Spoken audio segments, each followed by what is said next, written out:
बिस्मिल्लाहिर्रहमानिर्रहीम। अस्सलाम वालेकुम। मैं हूं फ़याज़ महमूद और इस्लामाबाद की ज़िले अदालत ने फ़ैसला सुना दिया है नूर मुक़द्दम कत्ल केस में दो शरीक मुल्ज़िमान जो मरकज़ी मुल्ज़िम ज़ाहिर जाफ़र के वालिदैन हैं, असमत बीबी और ज़ाकर जाफ़र, उन दोनों की ज़मानतें मुस्तरद कर दी गई हैं और उनको जेल रखने में ही रखने का हुक्म सुना दिया गया है।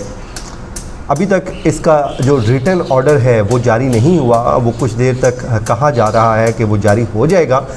जब वो सामने आएगा तो उसमें जज साहब ने कुछ तफसीलात लिखेंगे, वो रीज़निंग लिखेंगे कि वो क्या है, और उसके बाद इस केस की जो मंजिल है वो तय हो जाएगी। लेकिन बीइंग अ कोर्ट रिपोर्टर इस फैसले को मैं कैसे देख रहा हूँ और इसकी क्या क्या वजूहात हैं, किस बुनियाद पे ये डिसमिस हुई है, वो 14 से 15 वजूहात हैं जी, जो मैं आपके साथ शेयर कर देता हूँ। लेकिन एक चीज़ मैं आपको यहाँ पे क्लियर कर दूँ, वो ये है कि आज के इस फैसले ने इस केस की जो समत है उसका तयन कर दिया है।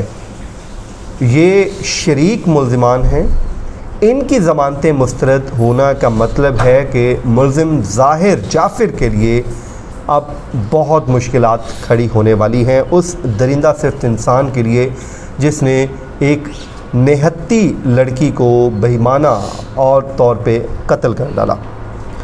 सबसे पहले जी इसमें मेन एक तो रीज़न ये है कि मुल्ज़िम ज़ाहिर जाफ़र जो कातिल है वो मौका वारदात से रंगे हाथों पकड़ा गया। उसका वहाँ से पकड़े जाना ही बहुत तगड़ा एविडेंस है। दूसरा, उस कातिल का मुसलसल अपने वालिदैन के साथ राब्ते में रहना एक वजह है कि वो अपने वालिदैन के साथ राब्ते में था। जैसा कि 20 जुलाई को शाम 6:35 से लेकर 42 मिनट तक उसने अपने वालिद को 3 कॉल्स की, फिर 3 बजे दिन को अपनी वालदा के साथ भी कॉल की, शाम 7 से 8 बजे के दरमियान वो कत्ल कर रहा है।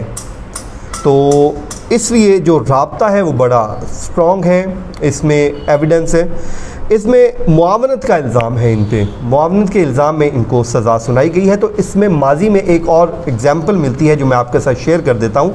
आपको याद होगा इस्लामाबाद में तैयबा टॉर्चर केस एक सामने आया था, वो ख़बर हमने ही दी थी, मैंने ही दी थी। उसमें हुआ ये था कि ख़ातून पे इल्ज़ाम था उसने बच्ची पे तशद्दुद किया है, लेकिन उसके साथ जो जज साहब थे राजा खुर्रम अली ख़ान, उनको भी सज़ा हुई थी। वो इसलिए हुई कि उन्होंने इन्फॉर्म नहीं किया था, उन्होंने आगाह नहीं किया था।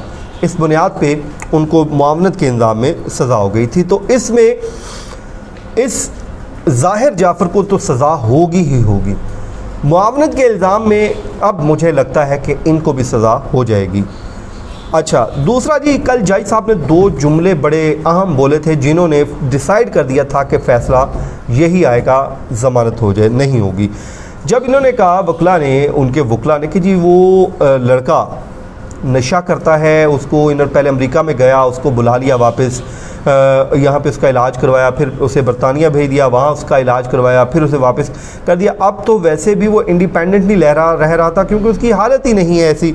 तो जज साहब ने ये कहा कि जब आपका बेटे की हालत ये हो तो क्या उसको यूं अकेले छोड़ना, जिस तरह आप कह रहे हैं कि उसको अकेले छोड़ के आप फैमिली जो है कराची चली गई, क्या वो मुनासिब बात थी? इस पे भी आप मेरी मुआवनत करें। तो इस पे खैर उन्होंने कोशिश की, उन्होंने कहा नहीं जी वो इंडिपेंडेंट है, इसमें वो 28 साल उसकी उम्र है। जिस पे अदालत साहब जज साहब ने अगला जुमला बोला जो बड़ा अहम है। उन्होंने कहा जेब खर्च तो उस लड़के को वालिदैन दे रहे हैं, तो क्या ये लिंक नहीं करता कि वो इंडिपेंडेंट नहीं बल्कि इनके ऊपर डिपेंडेंट है?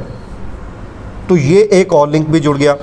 फिर अगला वो ये कहते हैं कि जब उन्होंने उस स्टेटमेंट को पढ़ के सुनाई जो ज़ाकर जाफ़र ने दी और जो दरख्वास्त में लिखी, मुद्दई शौकत मुक़द्दम साहब की दरख्वास्त में लिखी गई, उसने कहा कि मेरे वालिद ने मुझे कहा कि बेफ़िक्र रहो, हम इस मामले को संभालते हैं। ये बड़ा इम्पॉर्टेंट जुमला है। अब जाहिर है ये एविडेंस रिकॉर्ड होगा तो उसमें ये बात सामने आएगी, कल ये बोली गई वहाँ पे आर्गूमेंट्स में। फिर अगला उन्होंने 5वीं जो मैं वजह सामने आती है वो ये है कि उन्होंने फिर उसके वालिद ने ये कहा कि थेरेपी वर्क वाले आ रहे हैं और लाश को ठिकाने लगाते हैं।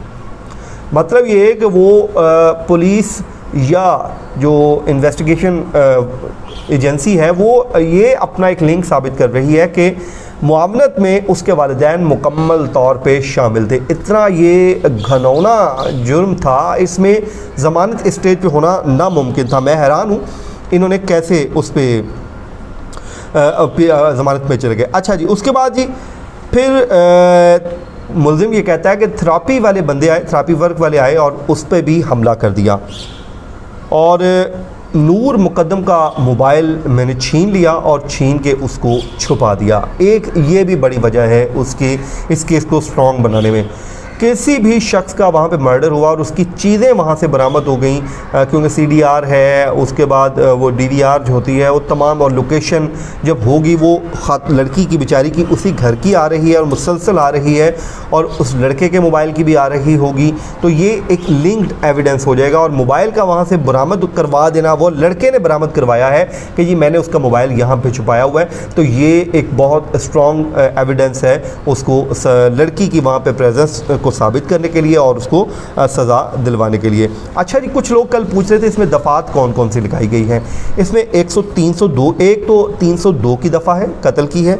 फिर बाद में इन्होंने कुछ तरमीम की हैं, उसमें 176 है, फिर PPC के 201 है, 109 है PPC, और कल बाद में शाह खबर एडवोकेट साहब जो मुद्दई शौकत मुकद्दम साहब हैं उनके वकील हैं, उन्होंने बताया कि 118 भी लगाई गई है। तो ये मुख्तलिफ दफ़ात हैं जिसके तहत इनको चार्जशीट किया जाएगा और इसी के तहत इनको एविडेंस रिकॉर्ड करके फ़ैसला सुनाया जाएगा। और मुझे उम्मीद है इन तमाम मुल्ज़िमान को सज़ाएँ हो जाएंगी। ज़ाहिर जो जाफ़िर है उसको तो मुझे आई बिलीव कि इतना स्ट्रॉन्ग कैंडिडेट है कि सज़ाए मौत हो जाएगी और बाकियों को शायद उम्र कैद या कैद की सज़ा मुमकिन है, लेकिन वो जज साहब का इस्तेहकाक है वो क्या फ़ैसला सुनाते हैं। उसके बाद जी शाह खबर एडवोकेट साहब ने बताया कि CCTV फुटेज भी मिल चुकी है, कॉल का रिकॉर्ड भी आ चुका है और उस दिन मुल्ज़िम ने जितनी कॉल्स अपने वालिदैन के साथ की, माजी में ऐसी इतनी कॉल एक दिन में नहीं की, हमने तमाम रिकॉर्ड हासिल कर लिया है।